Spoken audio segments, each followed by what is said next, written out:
Down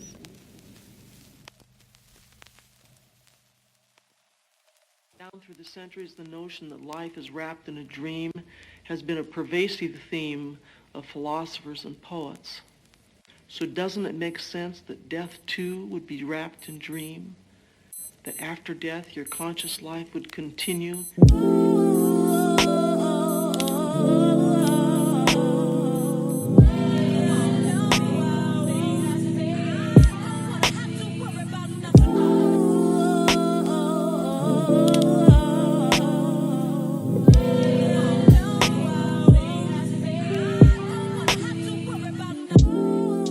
I'm here today with my good friend Kendrick.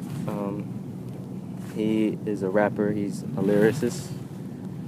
He's a student at Southern University and his major is engineering. Is there anything else that I'm missing? Not really. Well, yeah, my stage name is Hubris.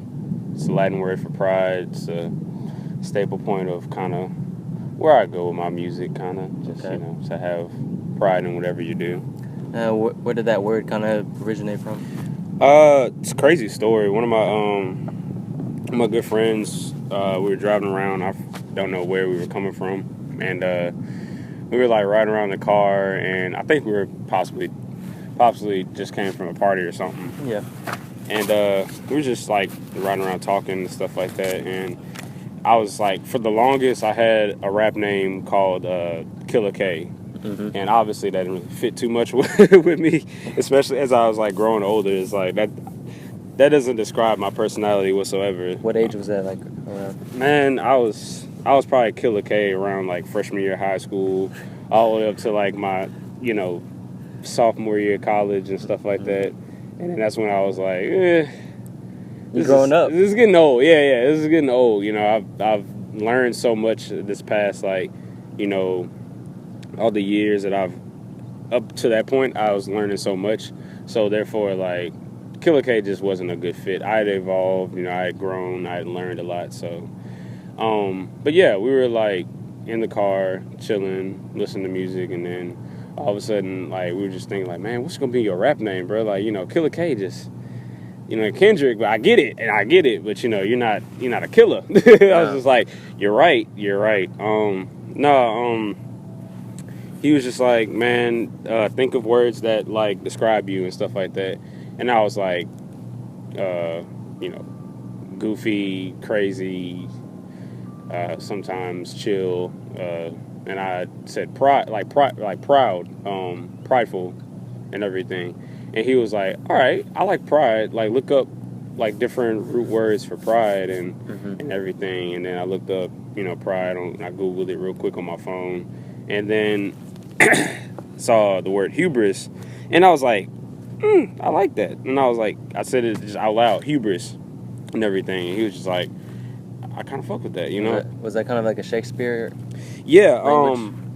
I've read a lot of Shakespearean plays. I've read a lot of the old, what do you call those things, like Playbooks. But it's like the old stories from like Greek mythology, like Yeah. the Aeneid and the Iliad, and from Homer, and like hubris was a very common word used around that time. And it's like they didn't say pride, they didn't say proud, or they didn't say confident. They said he showed hubris, and a lot of different famous, I guess, characters from Greek mythology and Greek stories like Achilles and Icarus and all that other, stuff.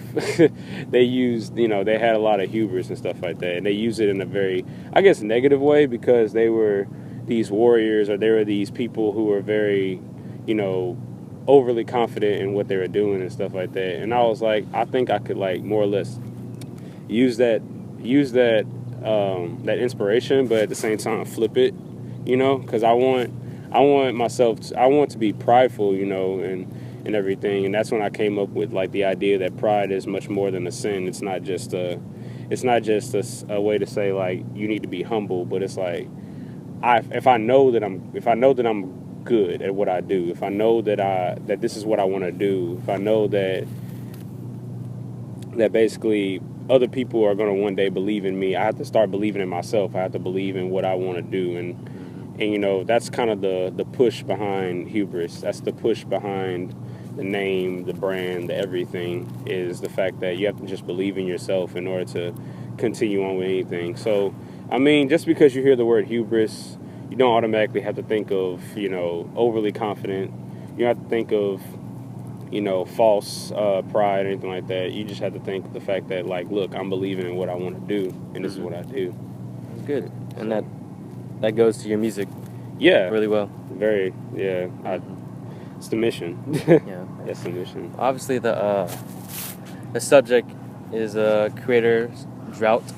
Yeah. Well, more and more like writer's block in your field, and I'm sure it happens to all of us who are creative. We get stuck with all the time with life, school, work. Yeah. It just depends. Maybe even crisis. Like, I mean, here in Baton Rouge there was a flood, and I know you were affected by it. Yeah, And, I was. What made it so bad for like you to be held back from what you were trying to do? Like, you were trying to be creative. Man, just so much. It's one thing to handle like one obstacle at a time, in a short time span, but literally, everything was fine one day. I was gonna drop an EP like that, at a snap of a finger and everything, but a flood happened and kind of pushed a lot of things back, kind of pushed a lot of studio time back, because like I couldn't get to the studio. I was literally away from my house for over 2 weeks. I couldn't get back there. Almost lost my truck, and everything, my main means of transportation and everything. And thank God I still have my family and my livelihood and everything, because that's the most important thing, besides my phone. But seriously though, it was just so much bombarding a person at one time, and it definitely took its toll on like the people around me too, like my family, because they had to deal. Not only did they have to deal with their own struggles, but they had to deal with the struggles of like other people that they had to bring into their home, like my uncle and my auntie and everything like that. They had to take me and my parents in and stuff. It was just a lot.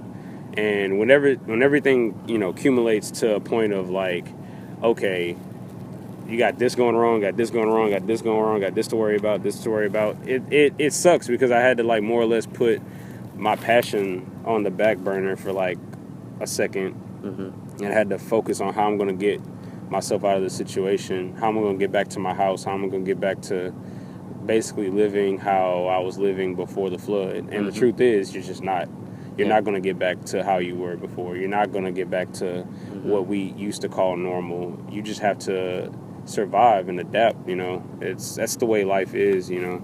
And to be honest, like I'm a firm believer in like everything happens for a reason, because if it wasn't for certain things like that, I wouldn't have been able to move out of my parents' house on my own and experience that. I wouldn't have been able to basically see the world for in more of an individualistic standpoint, because I was always trying to like basically make my parents proud and stuff like that, and do what I wanted to do. And it's like they want a different thing from me. So whenever I did finally get back to to Baton Rouge and everything like that after the flood and stuff like that, it was my opportunity to kind of just do my own thing and kind of do literally whatever it is that I wanted to do, for me, by me. I don't have my parents, telling me, what to do. I still keep in contact with them, obviously. I love my parents, but, I needed to know what it was like to have that sort of independence and have that sort of, individualism and stuff. So it went from a point where I couldn't literally write about anything, because I was still stuck in this depression of like, how am I going to get back to normalcy? And it took from that into now, like, I use whatever I was going through, like, whenever I was struggling with, now as like inspiration. Like, look, I've been through this, so what can stop me?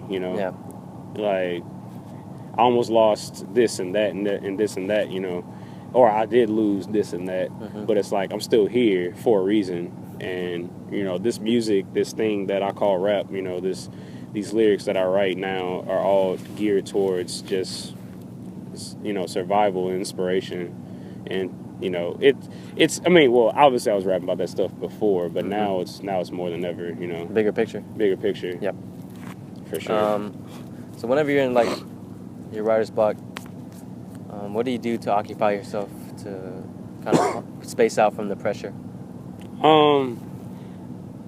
Well, before I had a place, you know, to just, before the flood, I'm saying, like, I had a place, like, my, you know, my room. I could just go in my room and just be silent and just think out. Like, that was my place of solace in a way, but, you know, that was taken away. So, I had to, when I moved into, like, my, you know, my new crib with my friend and everything like that, I had to more or less find a new place of solace and stuff, excuse me. And, it was hard at first, but I think now, finally, I'm starting to get back to that place of, like, peace, place of solace, you know, because now I have a person, you know, my best friend, I moved in literally with, like, almost, like, my brother, like, my damn near my brother, and he's a creative person as well, like, he's always, you know, doing art and thinking about, like, different ways he can help his community and stuff like that, and that's, like, inspiration in itself.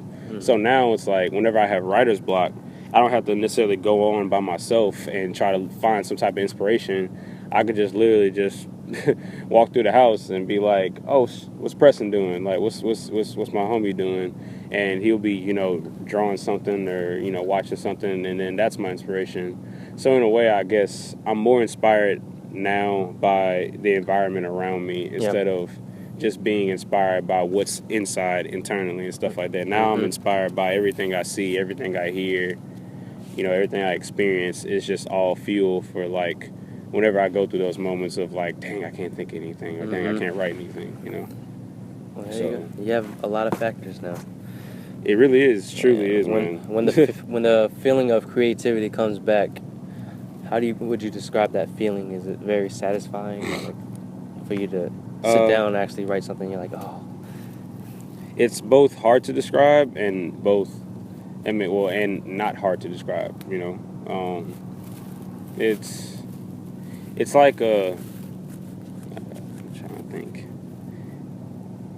It's like that moment where it's like you're a kid in a candy store or something like that, or that moment where you're just walking through like a toy aisle and you see that one toy that you've been looking for and stuff like that. That's like, oh, they have it, you know. I mean, it's kind of a simplistic analogy, but like, that's how I see it though, because I'll be, you know, going through like a drought of, you know, writing and, you know, writer's block and stuff like that, and then all of a sudden when, like, I get an idea, I'm like, oh my God, like, okay, I gotta put this in the studio. I gotta record this. You know, I gotta go to the studio right, like now. Like, you know, I gotta go tomorrow to go to the studio. I gotta find out when I can get back in the studio. I gotta find out how I'm gonna put these ideas into work. And it doesn't even just work with lyrics. It works with like different other projects that I do and stuff like that. When it comes to like shows and art and different type of, I don't know, events that I plan and different type of events that I go to and stuff like that. Like, it's just like I get it's a feeling of excitement, but not an excitement of like of a surprise, but an excitement that's known to you already. Like, you just get that familiar feeling again. Like, everything is back to the way that you're not necessarily used to, but it's back to the way that you like enjoy, that you like it. It's fun again. Yeah. It's fun again. That passion is there, you know.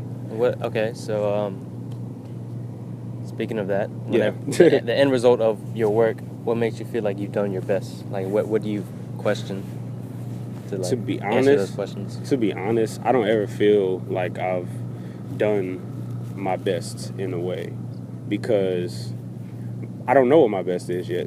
I haven't reached that peak. I haven't reached I've reached a breaking point, plenty of them actually, but I haven't reached the point of like, all right, I can't go any higher than this because I'm constantly growing, I'm constantly evolving with every experience, with every day that goes by. I'm constantly saying to myself like, all right, I was here, but now I'm here, you know, and that happens every single time I progress, you know. So,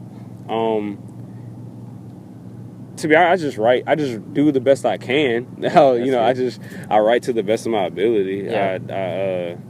You know, I spit rhymes to the best of my ability. I know that sounds kind of lame, but no, like when I record, like I just make sure I kill that shit, like, because I want to make whoever I'm on the song with proud. I want to make myself proud.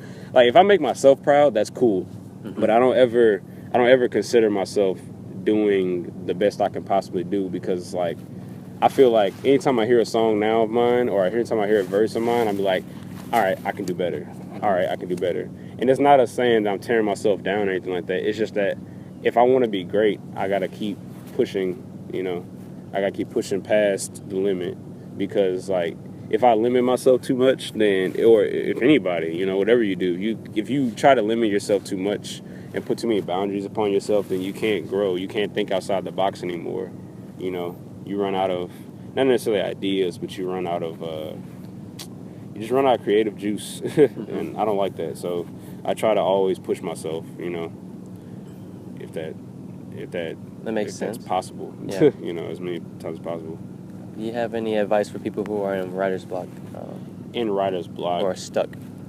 I feel like everyone has their niche. Everyone has their thing that they want to do, their goal that they aim for and stuff like that. And anytime you're in writer's block, I just feel like find whatever it is, find your method of peace. Find your method of, all right, do I like to be alone whenever I'm going through this? Do I like to be around people, like my friends, when I'm going through this? Like, find that out. I feel like the key to getting over writer's block is knowing yourself and knowing your method of peace, like knowing your way of doing things. Because I feel like if you just know that, then you can get out of writer's block easy, you know? You can find inspiration easy. Whether it's going to take a walk, whether it's calling your best friend, like, hey bro, I can't think of anything, like ideas or anything like that, can you just help me brainstorm? Y'all could probably not use any of the ideas that y'all come up with, but like y'all are being active. Y'all are being active. And I think that's another thing too, is like you don't necessarily have to be active in your own craft. Sometimes you can just be active in thinking. Like just active thinking, I feel gets everybody into a place of like, all right, I'm good now. Yeah. Like, you know, because we constantly think about what could have been and what could be, you know, instead of just thinking here in the now and accepting what's going on, you know what I mean? So I feel like active thinking plays a big part of it. But other than that, just do you, bro. Just do you. Hey, that's a simple one. Just do you. If you know you, do you, you know? If you know you, do your thing. It's not... Being in writer's block is not as bad as you think. You know, you have some time to reflect on a lot of stuff. Like I said, you have some time to like really go off and just do other stuff for like a little bit, and then come back and be like, all right, cool. Because no worker just constantly works. Like, in a sense, people can lie to you and tell you that, oh yeah, I'm constantly working. There's a moment of time. There's a moment of lapse, like where you just go like, whew.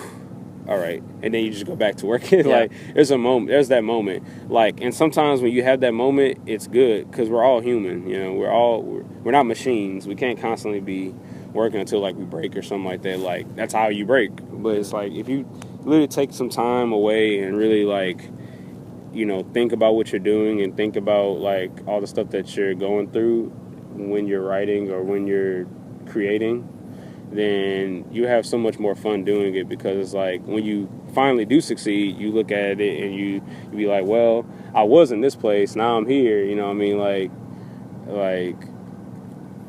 I could have just stayed stuck, but I got myself out of that funk, you know? And you feel more proud about yourself. You feel more appreciative of what you're doing. And then when people hear that, you know, they hear your story, then they feel more obligated to do more stuff, because it's just like, well, like if they could do it, like I can obviously do it. Like they're no different than I am in a sense, you know. So man, just do you, bro. Just do you. If you feel like you know your lane, then get in your lane and basically just ride that bitch out. Ride that bitch out till you come up with like some great stuff and everything. And then once you feel like you're satisfied, cool. Try something else. You know, just keep pushing. Well, I think that wraps up the interview. Do you have an Instagram? I do. You can follow me on Instagram at HVBRIS_.